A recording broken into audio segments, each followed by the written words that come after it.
Welcome to National Parks Traveler, where we explore the national parks and the issues that involve them. This is Kurt Repenchek, your host at National Parks Traveler.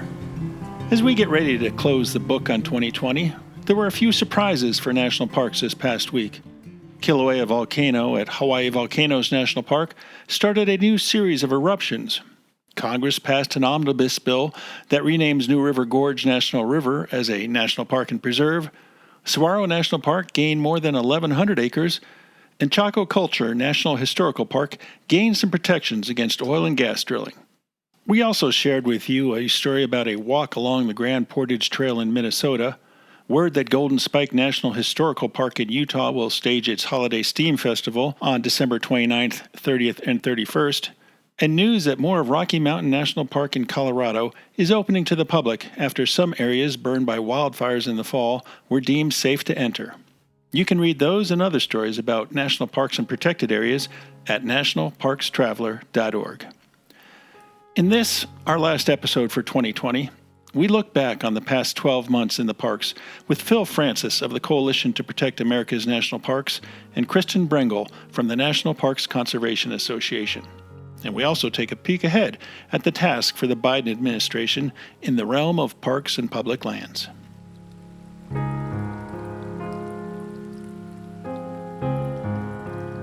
We are park stewards to ensure our most wild and historic places remain for generations to come, to safeguard our preferred arena for adventure, reflection, and inspiration.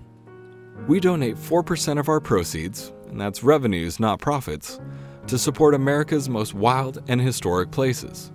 We are Wild Tribute, apparel for the parks.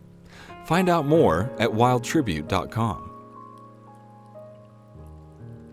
Washington State is graced with 3 spectacular national parks, each different and special in their own unique ways. As the official nonprofit partner and the only philanthropic organization dedicated exclusively to supporting these parks through charitable contributions, Washington's National Park Fund has a mission to deepen the public's love for, understanding of, and experiences in Mount Rainier, North Cascades, and Olympic National Parks. Share your passion for these parks at WNPF.org. Western National Parks Association is a nonprofit education partner of the National Park Service. WNPA supports parks across the West, developing products, services, and programs that enhance the visitor experience, understanding, and appreciation of national parks. Learn more at WNPA.org.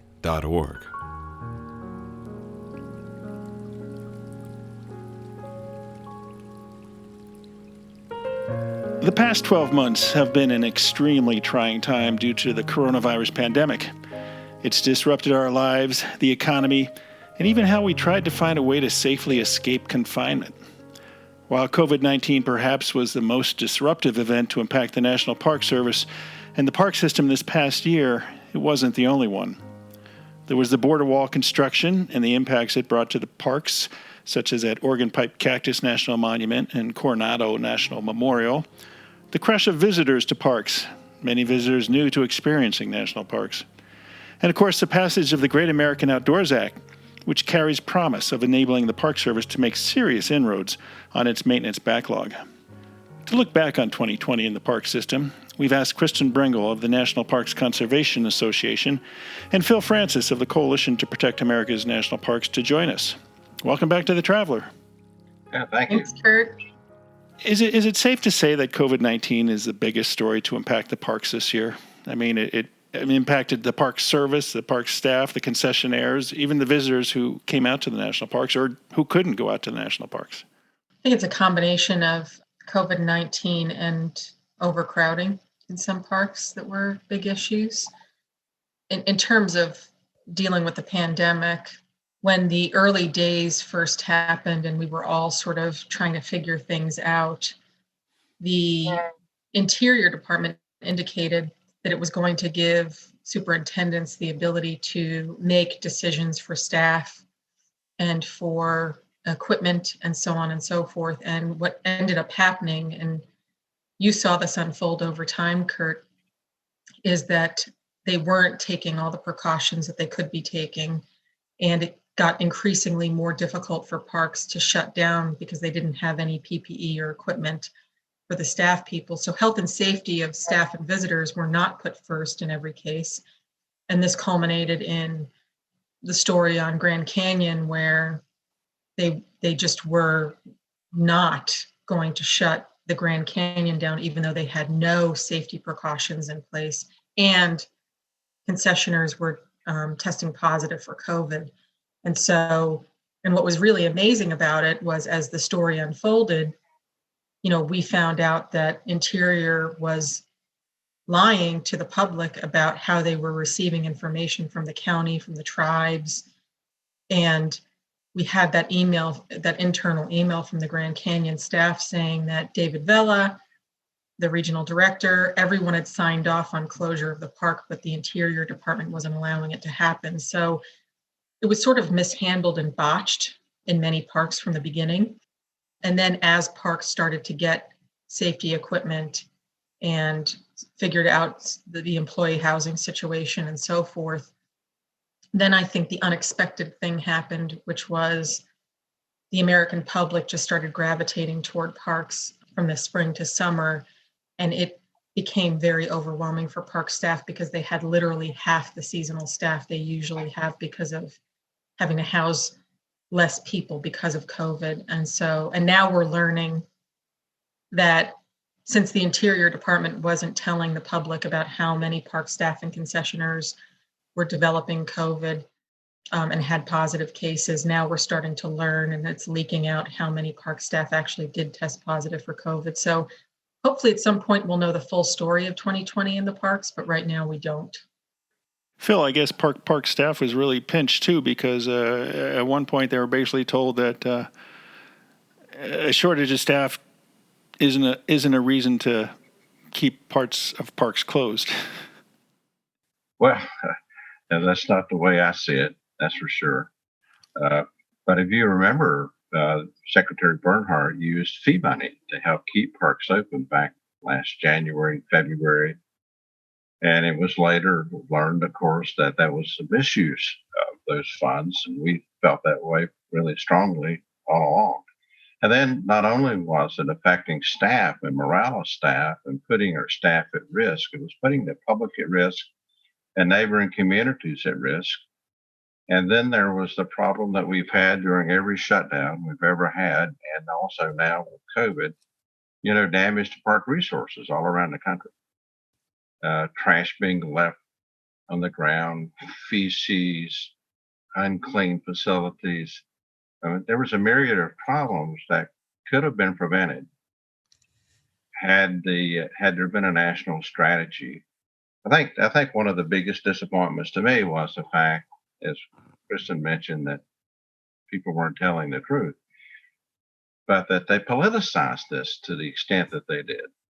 That they said to parks, well, you can close as long as the local governments say it's okay.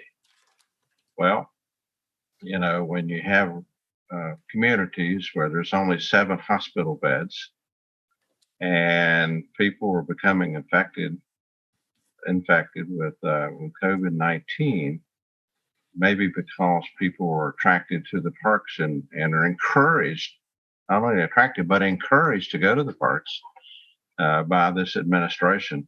You're putting park employees, visitors, and the communities all at risk. And then on top of that, later in the year, as the political campaign began to heat up, there was misuse of the parks for political reasons.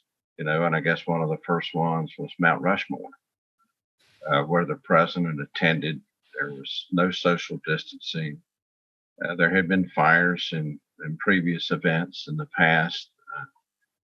It was just a incredible mix of misjudgments.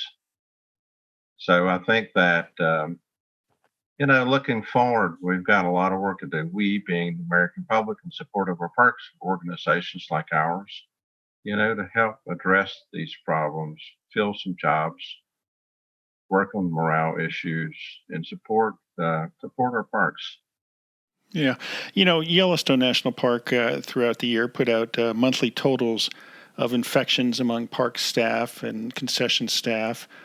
But we really don't know whether COVID infections were a serious problem across the park system, do we? I mean, Kristen, you mentioned that some numbers are starting to leak out. What have you heard?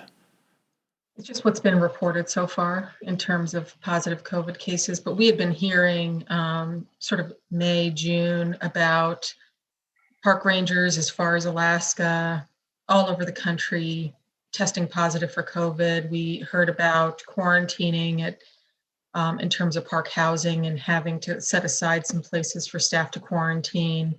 But it was sort of anecdotal stories that we were hearing. But when I checked in with park superintendents and some regional directors individually, the one thing that they offered to me is morale is incredibly low. Staff aren't feeling supported. And please, if Biden wins, please make sure that there's a face mask policy and it's no longer voluntary. And I think that's really been a sore spot for staff, and it should be, that not having a voluntary face mask policy has really been the separation between what state and local governments have had to put in place. But then when you get to the park border, you have a voluntary policy. And so it's putting park staff at more risk than anywhere else in the state or counties in some ways. And so we just need, better policies. And what we're hearing so far from some parks is that going into next year, they don't have all the equipment they need or cleaning supplies that they need going into next spring. So this new administration coming in is really going to have to focus on making sure that health and safety comes first when it comes to dealing with COVID in the parks. But do we have any numbers of COVID infections across the Park Service? Phil, I know your organization has filed several FOIA requests to try and get some of that information. I think the number is 6 now. And, 6 FOIAs, not 6 infections. So every month we've been sending a FOIA request, and we haven't received an answer to any of our requests, which is quite amazing. And certainly one of the things looking forward that has to occur is like the old Park Service used to be, and that is transparent. We need transparency. So I actually saw that an employee passed away recently, a Park Service employee that had been infected with COVID. And I just saw the headline, so I didn't have a chance to read the article yet, but I'm going to. But I don't, it seems to me that employees should be able to know, and visitors should be able to know whether or not there's infections in our national parks. And so something can be done about it. It can be managed and not just rely upon the local health department, who may be influenced by political reasons. I remember Secretary Bernhardt coming to the Great Smoky Mountains National Park, the nation's most visited national park, and no mask. None of the employees. The secretary didn't have a mask on. There were numerous pictures of him in campgrounds and up on Cleanless Dome, and there were no masks. What a message that was sending. And at the same time, we were getting calls, and I'm sure Kristen was talking with people and getting the same information. People were scared, very afraid for their lives, the lives of their coworkers, the lives of their families, and the people who they worked and lived with in the communities. Well, COVID's certainly not going to go away quickly. It's ramping up around the country, and it's certainly good news to hear that the vaccines are coming, and hopefully they'll be effective, and people won't be afraid to get them, because we certainly have to get our arms around this pandemic and put it out of our misery. Another big story for 2020 was the Great American Outdoors Act. It's expected to help parks attack what has been described as a roughly $12 billion maintenance backlog, though Interior some time ago stopped putting a number on the backlog, so it could be more than $12 billion or less than $12 billion. We really don't know. But that said, the list of projects lined up for the first round of funding certainly sound deserving. I mean, ranging from re-roofing the Mammoth Cave Hotel at Mammoth Cave National Park in Kentucky, replacing the Lewis River Bridge in Yellowstone National Park in Wyoming, and improving visitor facilities at places such as Glacier Bay National Park in Alaska and Sequoia National Park in California. What do you think of the work list? We knew, lobbying on the issue for the past few years, that the oldest, in some cases, big parks had the most infrastructure problems. So we knew the water system, the water pipeline at Grand Canyon, the Loop Road at Yellowstone, any number of projects that a very large percentage of them were in the older parks. And it just makes sense. There hasn't been a huge injection of money into the National Park Service in such a long time that these things were eventually going to fall apart. So in some ways, the Park Service list is an accurate representation of the problems that have been happening in parks.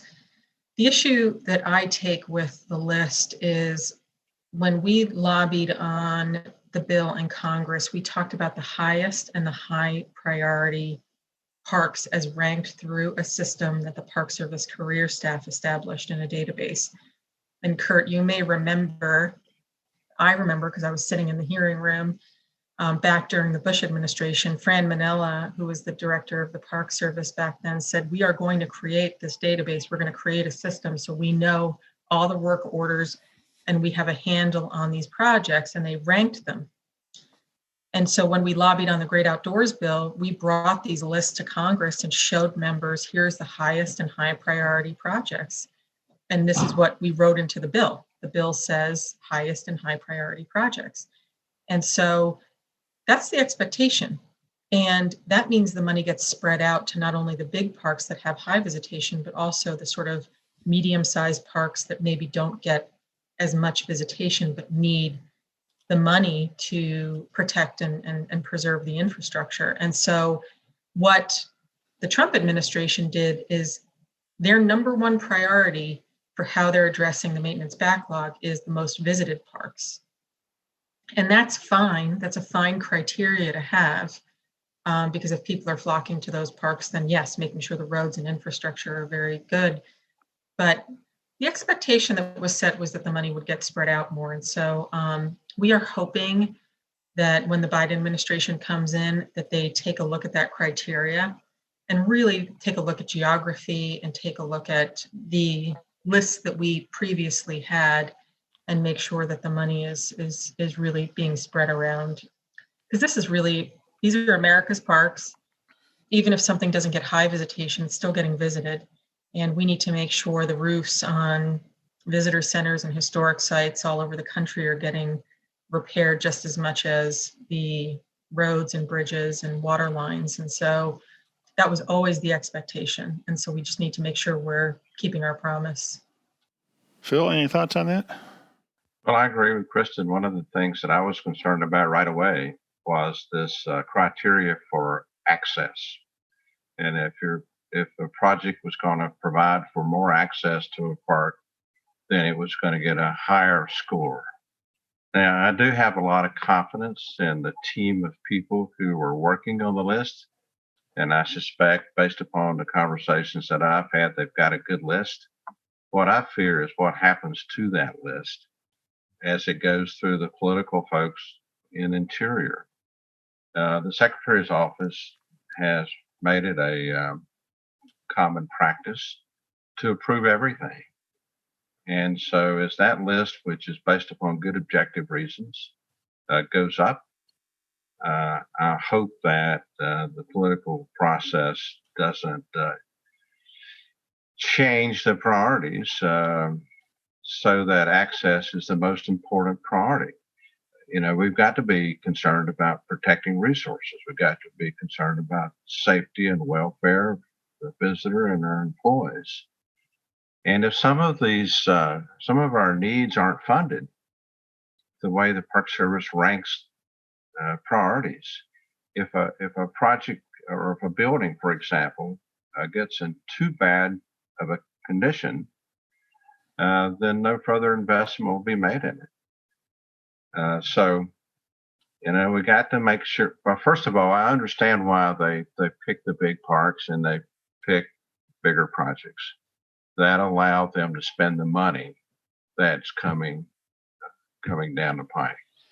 Hopefully, now this next year they'll need to develop the capacity so that, and I think they are working on that very hard, so that more projects can be funded and more projects can go to contracting. They need more contracting officers. They need to fill jobs so that the personnel, so that adequate staffing will be present to manage these projects, or maybe contract engineers. But they've got a lot of work to do going forward. So hats off to them, the professionals, the career staff who are working very, very hard. I spoke to someone yesterday about this, and I think they're really trying to do the best they can given the circumstances to have a good list. Yeah, I will note that some of the money did filter down. I mean, at Saratoga National Historical Park up in upstate New York, they're going to work on some interpretive waysides and whatnot. And at Colonial National Historical Park, they're going to do some infrastructure needs, water lines and whatnot. But certainly, yeah, you look across the list and you see the Yosemites and the Yellowstones and the Shenandoahs. Grand Canyon wasn't there, and I guess with the Trans Canyon water pipeline, I think the park has been pigeonholing some money from its entrance fee revenues to pay for that. So I guess that's a $100 million lift that doesn't have to be taken out of the Great American Outdoors Act funding. Well, Kurt, if you look at roads in parks, and roads are in bad shape. Yellowstone has always been in bad shape, because of the nature of the park. Hundreds of millions of dollars would be needed in parks like Yellowstone. Blue Ridge Parkway, I think the number is like $600 million just to improve the roads. So there's some huge projects out there that need to be funded. Yeah, I see it at Blue Ridge. They're planning to rehabilitate or reconstruct 75 miles of road. So that's got to be a big help for that park. The question, of course, is it shovel ready, so to speak? How long will it take to get that project underway? Well, and only 390 more miles after that. We're talking today with, yes, Kristen. No, I was just going to add something that doesn't inspire confidence is the fact that the Interior Department didn't follow through on the requirement to send the list to Congress. And so there were several weeks there that we had been wondering exactly how much money is going to each park. So another key piece of this is that if we're going to continue to go to Congress and make sure parks get the funding they need, it is essential that Interior is transparent with Congress and not hiding numbers from them. But I have to say that everyone that we have been working with on Capitol Hill thought that it was absolutely ridiculous that Interior did not provide a full list of the expenses per park to Congress. And it's, I just kind of feel like it's like the last thing they're going to do before they leave is just, futz around and not be honest with people and not do their due diligence. And what's really critical here is that we have an opportunity potentially coming up with a transportation or infrastructure bill next year. And we still have, like you pointed out, Kurt, billions of dollars in repairs that still need to be done, especially on the transportation side. And so how do you make sure Congress feels like they're part of the process on fixing parks if you're not being transparent? And so it's really important that moving forward, this process is just done really well and to the extent that it can be. And we know the career staff are working really hard, but we just need to make sure the criteria is very clear, it matches people's expectations, and that we can go back to Congress next year and ask for the rest of the backlog money. To your point, Kristen, about transparency, when the list of projects came out, I did ask Washington, why is there not a dollar amount attached to each project? And the response was that while they have finalized the list of projects, they want to ensure that they're maximizing every dollar entrusted to We heard that Bernhardt didn't trust the Park Service staff, so he wanted to review every project individually. Talk about micromanaging to the hilt. Yeah. The Park Service has been looking at these projects since the Bush administration. And yet, you don't trust just like you aren't taking care of the Park Service staff during COVID, you don't trust the same people to actually execute their jobs really well and know their parks really well. I mean, it's just a symptom of the continued disease that's been running through the political appointees over at the Interior Department. I mean, they don't trust staff, they don't take care of staff. And that's, I think, what we saw with the outdoors bill implementation. And the reorganization too, I think, is to me, when they put more political people out in the field, they wanted the eyes and ears of the political folks closer to the ground to keep an eye on the Park Service. Yeah. Phil, does the lack of dollars attached to projects raise concerns that perhaps they're funding them to a certain level and not to fully rebuild or repair as is required? Well, the numbers that are assigned to projects are what's called Class C estimates. They're estimates, and a lot of times the numbers are different. But it is helpful to have some idea about how much a project is going to cost and what kind of investment is going to be made where. But so it's, I was a little bit disturbed.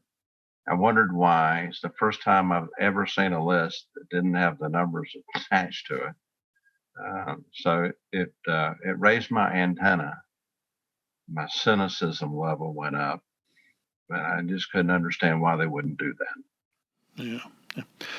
We're talking today with Phil Francis, the chair of the Coalition to Protect America's National Parks, and Kristen Brengel, Senior Vice President for Government Affairs of the National Parks Conservation Association, looking back at the past 12 months of 2020. And when we come back after this break, we're going to take a short look at 2021.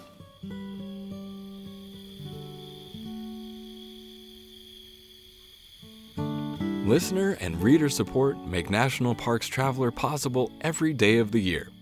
If you enjoy the Traveler's content, please consider a donation via nationalparkstraveler.org. The Blue Ridge Parkway Foundation is the primary nonprofit fundraising partner for the Blue Ridge Parkway.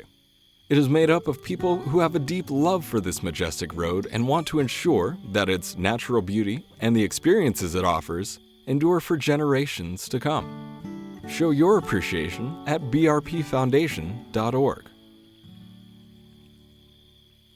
The North Cascades Institute has a large portfolio. It is an environmental learning center, training center, conference center, and leadership center, all set in the splendor of the North Cascades National Park Complex. Learn more at ncascades.org. Acadia National Park is one of the 10 most popular national parks in the United States. It is also one of the smallest and most vulnerable. That's why Friends of Acadia exists. Friends of Acadia is an independent organization of passionate people inspiring those who love this magnificent park to make a real and lasting difference for Acadia. You can make a difference at friendsofacadia.org. The Grand Teton National Park Foundation is a private, nonprofit organization that supports projects that protect and enhance Grand Teton National Park's cultural, historic, and natural resources. By funding initiatives that go beyond what the National Park Service could accomplish on its own, Foundation donors improve the visitor experience and provide benefits to the National Park System for decades to come. See their successes at gtnpf.org.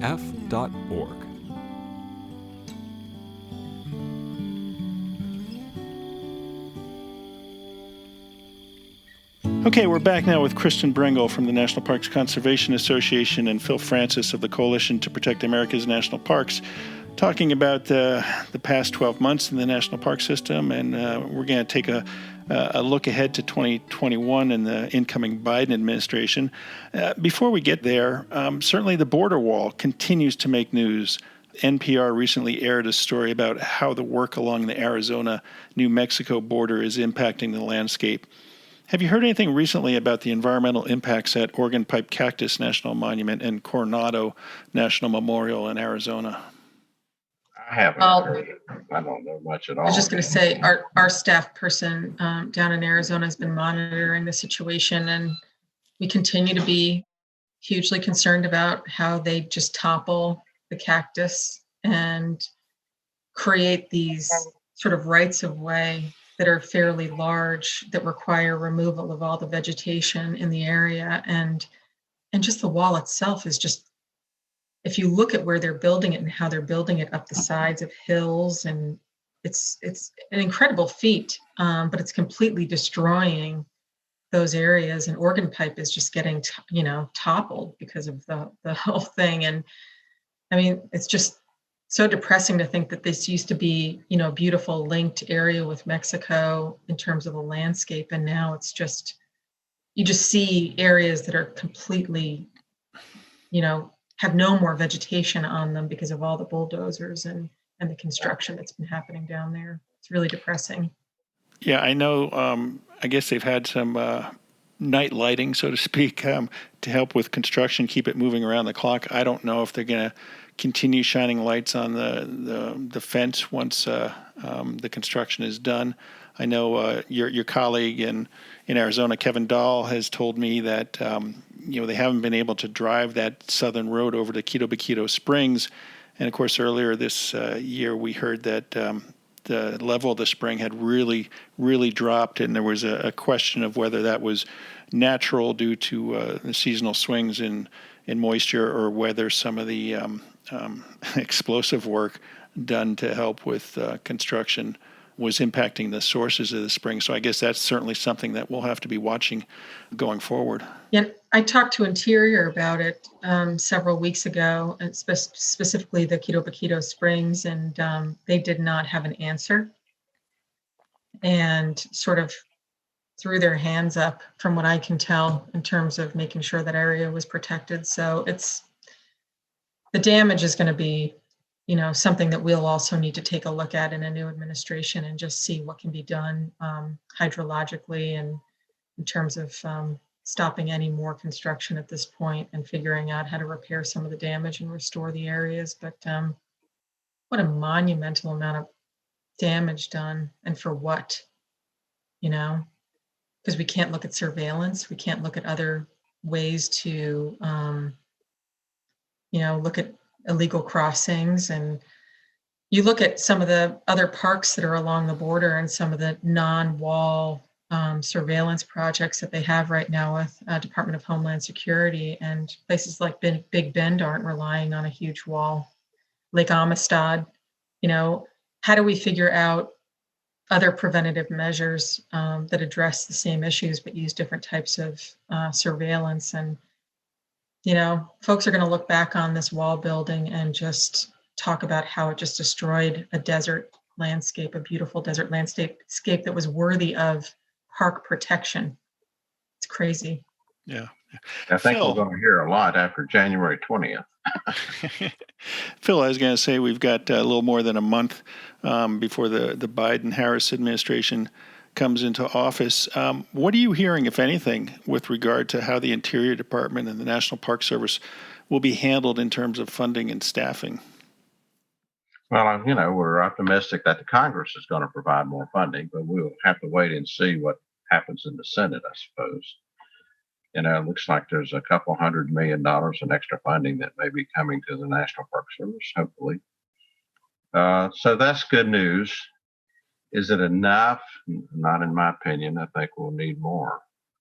But once the new administration gets in, and they'll have a chance to present their own budget in February of 2021, hopefully it will reflect increases, hopefully in hundreds of millions of dollars, which is what we need. Now, what my fear is that with all the spending that this country's had to do for other important things like COVID-19, that it's going to put pressure on the budget process. And it may be very difficult, going forward to find new funding. So, a lot of money is being spent on the Great American Outdoors Act and COVID-19. And so it'll be interesting to watch to see how much money is allocated to the appropriation committees for their appropriation to various agencies in the government. So the National Park Service will be competing in a very tough environment, I think. Well, and certainly, if COVID hangs on and we see a similar rush to the outdoors at places such as Crater Lake and Yellowstone and Grand Canyon experience this year, is the Park Service going to have enough staff in those places to manage the crowds? No, I don't think so. And it's going to take some time, and it's going to take money to fill those jobs. I mean, we've lost over 3,000 positions, and over 20% of our ranger force has been decimated, and about the same kind of number with our maintenance staff. Now, that's a lot of positions that we once had. We've gone from something like somewhere around 23,000 FTEs down to 18,000 FTEs, and so that's a huge loss at a time when visitation's at its all-time high, and when the number of parks at their all-time high. And it's hard to use high tech to replace the work that those individuals perform. It's not like a factory where you could put robots and so forth in lieu of people, thankfully. So it's going to be a tough time moving forward. I don't really have great answers for it. I know that we've relied more and more on friends groups to fund projects. And we used to say that friends groups provided funding for the icing on the cake, with the cake being basic operations. But now friends groups are funding the cake as well. They're doing things that were against policy in years past. Friends money was not to be used, or volunteer money either, for that matter, for basic operations. The world is very different today. Well, as your good friend Carolyn Ward would suggest, that cake is crumbling. Well, she's right. That they've taken responsibility in the Blue Ridge Parkway for the Cone Manor estate for repairing that, and that idea began before my 8 years there, and beginning in 2005. Dan Brown was thinking the same thing. Gary Everhart, who was there for 22 years, was thinking the same thing, because there's just not enough money. The Blue Ridge Parkway, the county manager of Roanoke County once asked me what the Parkway's budget was, and at the time it was about $15.5 million. He laughed and said his fire department had a bigger budget than that. Kristen, you mentioned the Grand Staircase National Monument a while ago. There's been talk that President-elect Biden will restore the original boundaries of both Bears Ears and Grand Staircase National Monuments, and perhaps then some. Have you heard any update to those rumors? The answer to that is no. But I think there's one thing that I've learned in our work, both at NPCA and the National Parks Action Fund, which is our political arm that I run. And we ran ads, national ads, on several park issues over the election season. And I will tell you that the ads that we ran on Bears Ears, on the future protection of Bears Ears, did the best in terms of resonating with the public. Yeah. And so I think the public really does expect that if the Biden administration wants to show its support for conservation and protecting sacred lands, that restoring Bears Ears, at least to what it was under the Obama administration, is something that needs to happen. So that would be the 1.35 million acres for Bears Ears. And then, Grand Staircase is over 2 million acres, and it's in 3 chunks right now. And so making Grand Staircase Escalante its contiguous self again will be really important. And also getting rid of those awful management plans that were written, specifically the one for Grand Staircase Escalante, and going back to the 2000 plan. And Kurt, you know this because you live in Utah, and I know you've traveled down to that neck of the woods. But one of the issues that used to be a huge problem down there was rampant off-road vehicle use. And it's really important that we put that transportation system and that road system back in place at Grand Staircase, so the resources don't get pummeled. Mm-hmm. And I have personally driven on many of those roads through Grand Staircase, and I've also taken a very hard look at the ones that we put boulders in front of and restricted access to. But the resources down there are, for as much as it is the Grand Staircase, the streams and rivers and other features in the park are some of them are delicate resources that need the protection. And so restoring that monument will be key to, the future protection of the southern Utah area, including the other national parks that surround these two monuments. I mean, this is part of this, wonderful area from Bryce to Canyonlands that has been protected over time and still needs to be protected. So we're hoping that the Biden folks see what we see, which is the incredible level of enthusiasm the public has for protecting these Utah monuments. And I mean, I personally love them so much, and they've been such a part of my life in the last 20 years. And I know a lot of people feel that way that travel down to Utah and live in the area. So let's hope they do something early. Sure. We're just about out of time, but there is one pretty important topic left on my sheet here. The president-elect is a believer in climate change and wants to do as much as possible to combat it. Might we expect part of his work to include designating additional national monuments that could protect the natural landscape and biodiversity and minimize the loss of forests and prairies, that could tie into the initiative to protect 30% of the planet for nature by the year 2030? I'm so glad you brought this up, because I think there is so much that can be done. And, I think sometimes folks think about national monuments and these big designations, but there's so much that we can do to protect places and especially protect the ecosystems around parks. I mean, it's not just Everglades, it's the whole ecosystem around the Everglades that needs protection. It's not just even the Great Smokies, it's the forests around the Great Smokies. Same thing with Yellowstone and all of these places that we hold so dear. But these places cannot alone protect the animals and the plants and the rivers and the streams.